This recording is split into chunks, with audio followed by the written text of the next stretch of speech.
Pernahkah Anda menyadari bahwa detail penciptaan Anda di dalam rahim sudah tertulis sempurna ribuan tahun sebelum mikroskop pertama kali ditemukan? Bayangkan sebuah masa ketika belum ada teknologi medis mutakhir, belum ada alat ultrasonografi canggih, dan tidak ada laboratorium berskala global. Namun, tahapan demi tahapan tentang bagaimana seorang manusia terbentuk dari ketiadaan hingga menjadi makhluk bernyawa telah dijelaskan dengan sangat presisi. Ini bukan sekedar mitos kuno, melainkan sebuah fenomena yang kini membuat kagum para ilmuwan terkemuka di seluruh dunia. Mari kita selami lebih dalam bagaimana teks yang diyakini suci ini mampu menjabarkan rahasia medis paling intim tentang asal-usul kita. Sebuah harmoni luar biasa yang menghubungkan spiritualitas dengan ilmu pengetahuan modern. Berdasarkan kitab suci umat Islam, yaitu Al-Quran, misteri penciptaan manusia ini diabadikan dengan indah dalam surah Al-Mu'minun ayat belasan. Menurut ajaran agama ini, Sang Pencipta tidak menciptakan manusia begitu saja secara instan, melainkan melalui proses bertahap yang penuh perhitungan, kelembutan, dan presisi mikroskopis.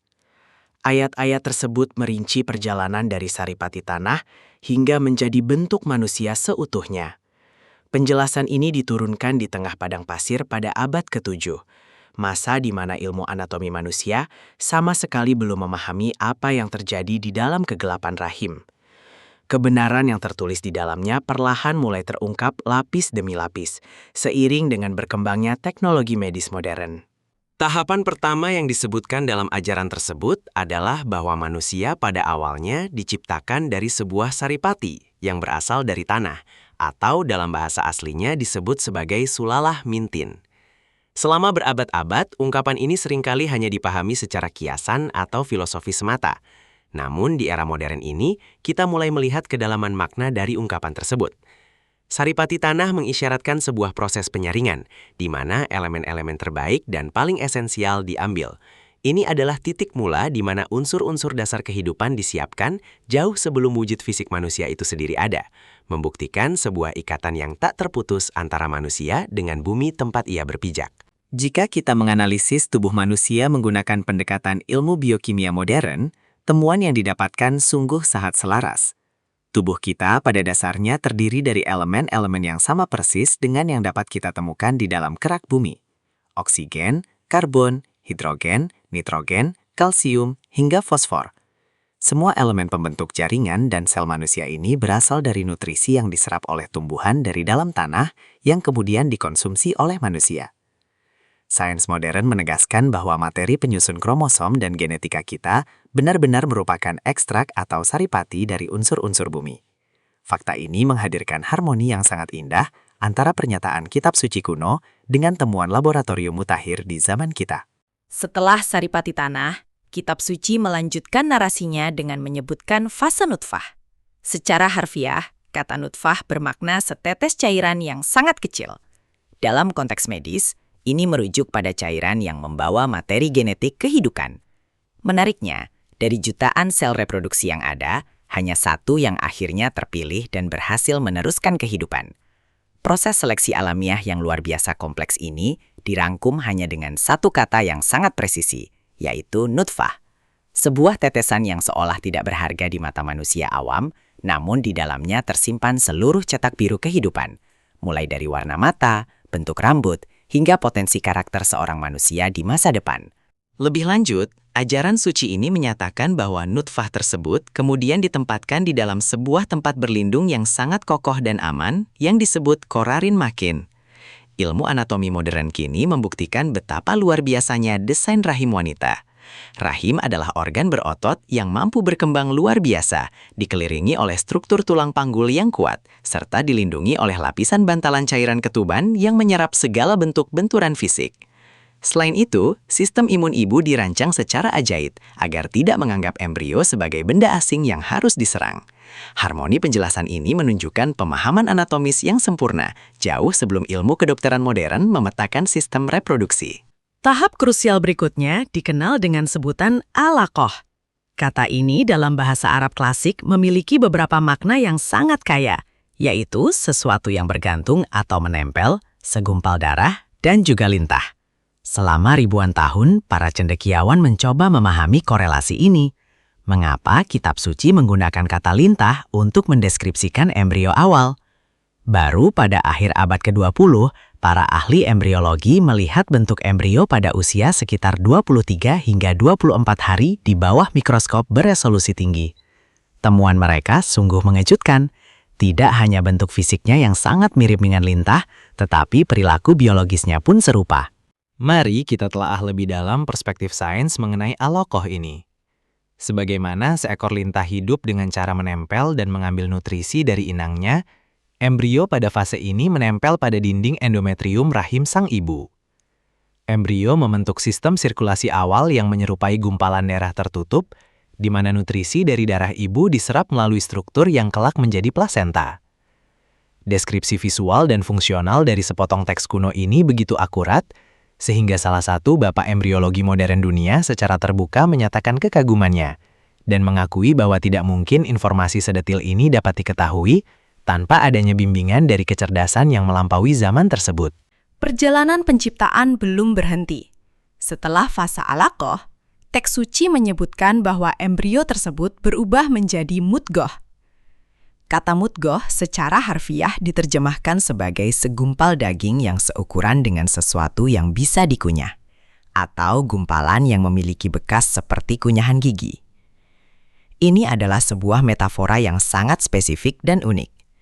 Tanpa adanya peralatan canggih, tidak ada mata manusia yang bisa melihat ke dalam rahim untuk mengamati bentuk embrio pada minggu keempat kehamilan ini. Namun, deskripsi yang diberikan sangat lugas dan membangkitkan rasa ingin tahu yang besar bagi para ilmuwan dari generasi ke generasi untuk membuktikan kebenarannya. Ketika embriologi modern berhasil mengabadikan gambar embrio pada hari ke-28, kebenaran kata mudgoh ini terlihat sangat nyata. Pada fase ini, cikal bakal tulang punggung manusia mulai terbentuk melalui segmen-segmen kecil yang disebut sebagai somites. Jika kita memperhatikan bentuk embrio secara keseluruhan dengan segmen-segmen somites ini di sepanjang punggungnya, wujudnya secara visual sangat identik dengan sepotong permen karet atau daging yang memiliki jejak bekas gigitan gigi manusia.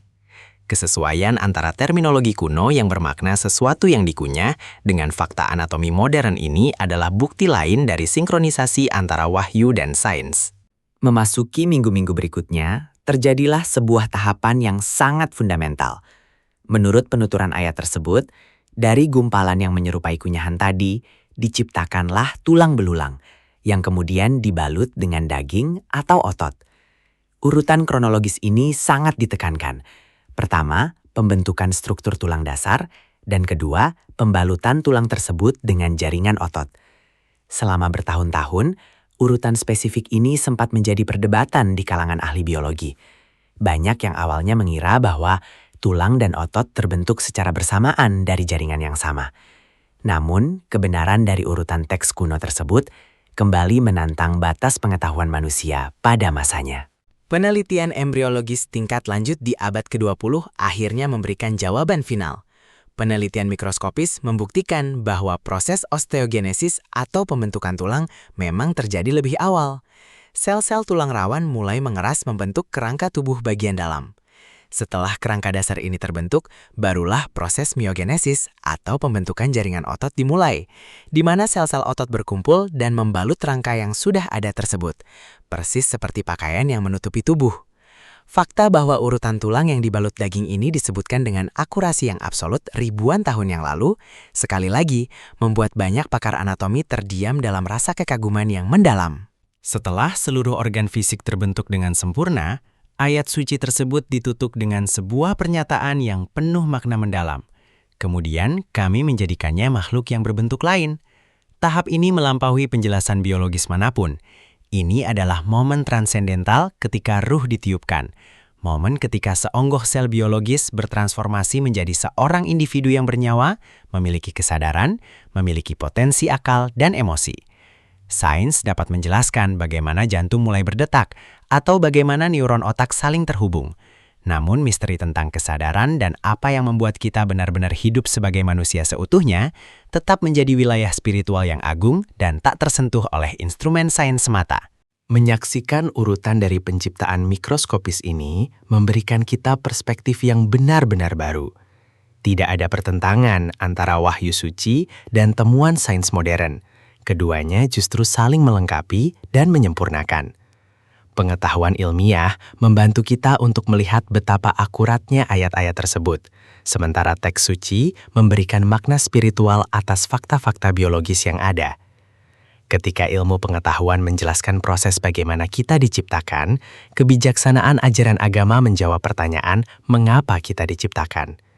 Menyadari bahwa setiap sel dalam tubuh kita dibentuk dengan pengawasan dan desain yang maha teliti, seharusnya membangkitkan rasa syukur dan kerendahan hati yang mendalam di dalam diri kita. Pada akhirnya, renungan tentang awal mula kehidupan ini berujung pada satu kesimpulan besar. Rangkaian kata yang merinci fase-fase penciptaan manusia ini bukanlah karya manusia biasa, melainkan petunjuk langsung dari Zat yang merancang alam semesta ini. Rincian tahapan yang presisi ribuan tahun sebelum kemunculan ilmu embriologi adalah undangan terbuka bagi umat manusia di setiap zaman untuk berpikir, merenung, dan menyadari hakikat eksistensinya. Sebagaimana penutup ayat tersebut dengan indah menyatakan, Maha Suci Sang Pencipta, sebaik-baik pencipta.